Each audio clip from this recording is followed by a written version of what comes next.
This is Scott the Fix-It Guy. Our goal with our videos is to empower you to be able to do the repairs on your own and save a whole lot of money and also get that great feeling of having fixed it by yourself. Today we have a Miele dishwasher that runs for a while, maybe 20-30 minutes, and then it gets the intake drain light. It stops, and we're going to try to figure out what's going on. Just disconnecting the drain line from the garbage disposal unit. I'm going to pull that off and want to make sure that it can drain okay. That could be one of the reasons that it'll just stop. Another reason could be that it's not heating well. So if you open up your dishwasher after about 15 minutes of running a cycle and you get a big plume of steam coming out, you know that the heater's not the problem. But if you don't, it's probably the heater relay that needs to be replaced. So this one was steaming up fine. So I'm going to remove it from the cabinet, and I'm going to just spin these front legs to my right to make them go up into the dishwasher, which lowers the front of the dishwasher so I can get it out of the cabinet. My suspicion on this one is the circulation motor is getting kind of worn out, and it's usually not the motor itself, but it's the capacitor that helps the motor to start and run. I think it's probably getting old and failing, so it's going to be an easy replacement. I'm going to use a turkey baster to suck out the water from the sump area. You could even use a towel to do that, but you want to get the water out because you're going to put the dishwasher on its side and you don't want the water to leak. A customer asked me just to tighten up this little piece here, turning it to the right slightly, kept falling out. That's where the water comes in. So I'm taking out these two screws here at the top that are holding it to the cabinet. And sometimes these are Phillips heads, sometimes these are Torx 15 screws. So get those out. I got the legs pushed up into the dishwasher. So it's coming out pretty good. I'm wiggling it out. Usually they give you enough fill line where you don't have to disconnect the fill line. But as you pull it out, if you feel like it's getting stuck, check underneath the sink and make sure that the power cord and the drain line and the fill line are long enough to let you get it out. I'm lowering the back legs so that I can get the dishwasher all the way out. It's kind of getting stuck as I get near the back. So I'm just spinning this screw here. It's pretty cool. And you can see it's turning the back leg and it's moving it up into the dishwasher, which lowers the back. So I'm going counterclockwise. And once I get it out, I can pretty easily get it on its side, and then I can change the part called the capacitor.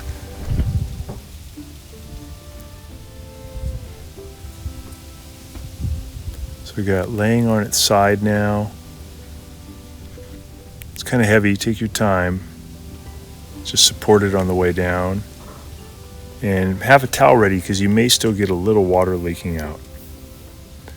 Then we're going to take off the bottom panel, which is just being held on by 4 screws. Pretty easy to do. Taking off these little glides, these are the ones that go underneath the feet. Just kind of pull it towards you, they come right off. And the reason you're taking these off is the screws that you want to get to are basically hidden by that. Here's one of the screws in the corner.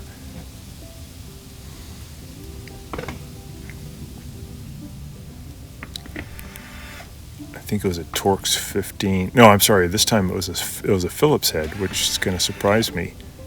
Phillips head, 2 of those, 2 at the bottom.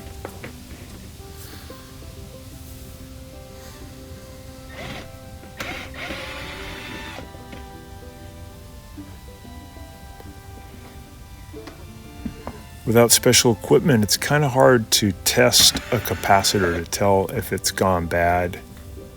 If it's bulging, that's one way you can tell. I'm pulling the drip tray off. You can tell the drip tray used to have a bad leak, but it's all really dry, so it's maybe a couple of years ago.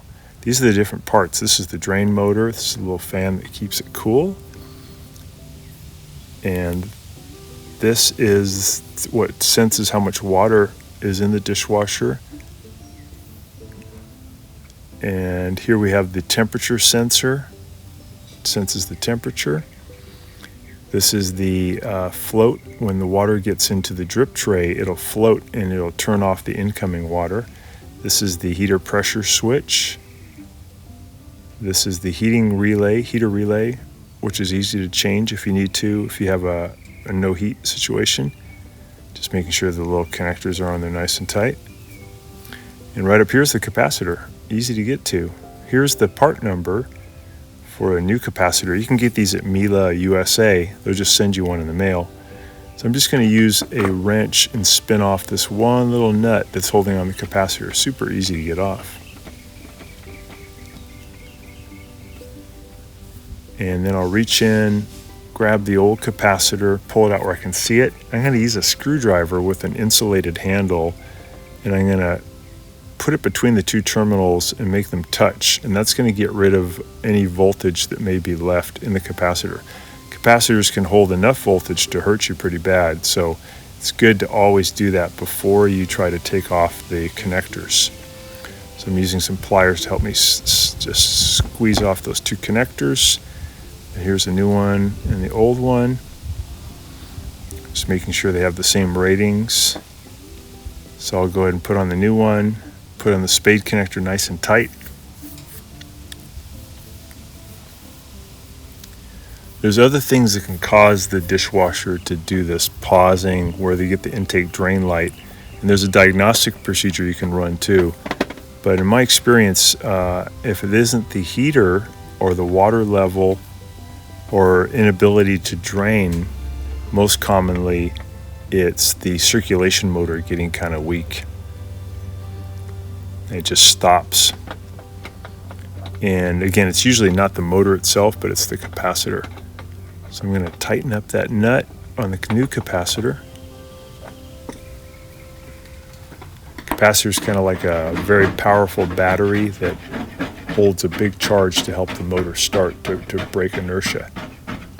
You can see all this crud that's built up on the drip tray. So it did have a bad leak at some point. And we can tell that it's kind of dirty, soapy water. So it probably had something to do with the drain cycle, or it was overfilling. So we got to line up this circle with the circle we see here.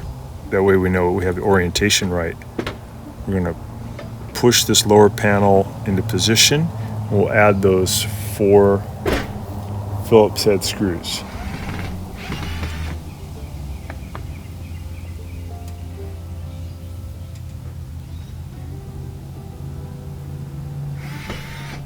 There we go.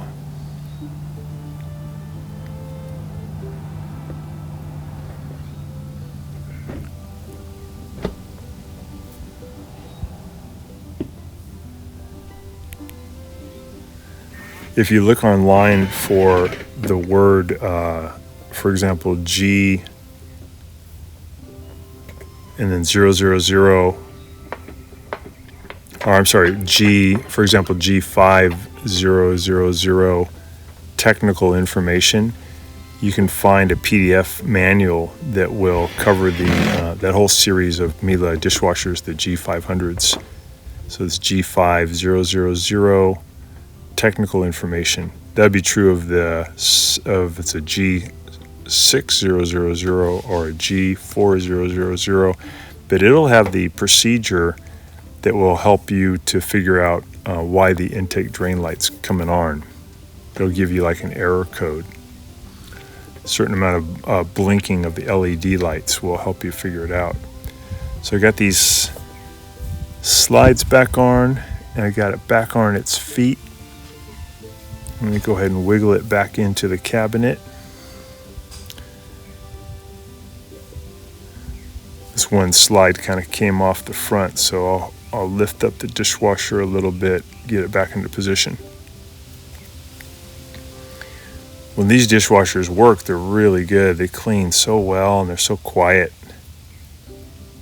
They last a long time too, so I'm really a big fan of the Miele dishwashers. So we're going to push them in, get nice and straight, and then we do some adjustments to get the feet back where they should be, to get it in there tight and to hold it. So this is tightening up the back feet. It's raising them up, or lowering them down out of the dishwasher, which raises the back of the dishwasher. So I'm going clockwise now. I'm just looking at it to make sure I get the front of the dishwasher nice and level with the front of the cabinetry. And then I'll do the same for the front feet.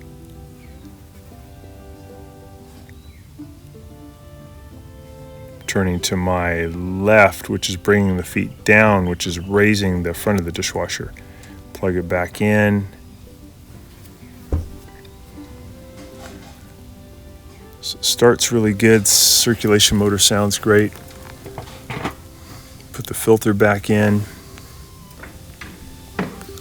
Put the lower arm back in.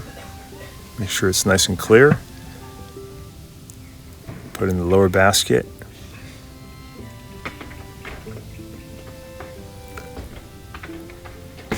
So to get a new capacitor motor, you just go to the Miele USA, give them your model number, and tell them you need the run capacitor or the motor capacitor, and send it to you in the mail. Just take you about 30 minutes, you'll be done.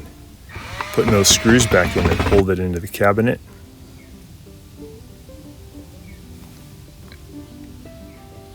We actually did this on our Miele dishwasher, which was having the same symptom like a month ago, and it's just running like brand new again. Close the door, put on the bottom panel, and add those 2 screws.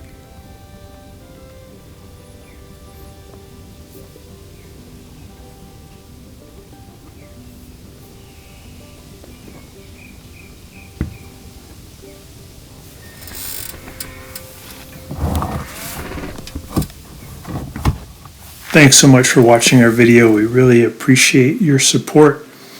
And when you get a chance, please press the subscribe button below so you can be subscribed, and also the notification bell so we can send you more videos about appliance repair. Please also give us a thumbs up if you enjoyed the video. If you really liked the video and it really helped you, please press this new applaud button and you can show your support and also get a nice clapping hands for your video. Thanks again.